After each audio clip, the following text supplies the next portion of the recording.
5000 वर्षापूर्वी भगवान गोपाल कृष्ण प्रगट होऊन गेले, पण 5000 वर्षानंतरही आज ज्या वेळेला आपण तो उत्सव संपन्न करतोय, असं वाटतं जणू 5000 वर्षापूर्वी नाही, आत्ता आपल्यामध्ये भगवंताचं प्राकट्य झालेलं आहे.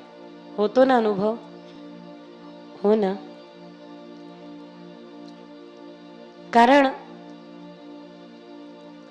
कृष्णाष्टकम मध्ये म्हटलं जातं, दिने दिने नवम नवम नमामि नंद संभवम. ते प्रत्येक दिवशी नवीन होत जातात आणि प्रत्येक दिवस आपण जीर्ण होत जातो. भगवंताचं स्वरूप कसं आहे? प्रत्येक दिनी नवम नवम, नित्य नूतन.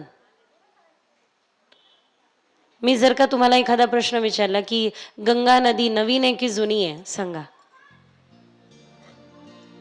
वाहणारी गंगा म्हणा, प्रवरा म्हणा, ही प्रवरा नवीन आहे की जुनी आहे? जुनी. मग तिच्यातलं पाणी तेच आहे का की जे काल होतं? वाहतंय ना. ते पाणी राहणार का जे उद्या असेल? नाही, उद्या वेगळं असेल. काल पाणी वेगळं होतं, पाणी वाहत आहे.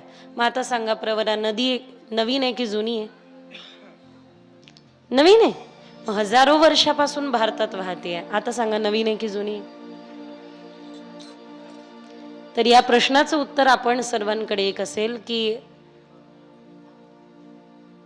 चिरपुरातन प्रवरा, पण तिचं जल नित्य नूतन आहे.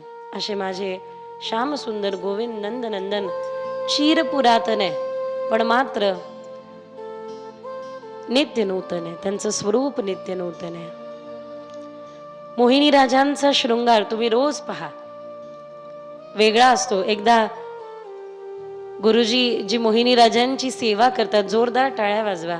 धन्य ते हात, ज्या हातांनी रोज तुम्ही मोहिनी राजांचा शृंगार करता. आणि किती सुंदर शृंगार रोज मोहिनी राजांचा दिव्य इथे साकारला जातो.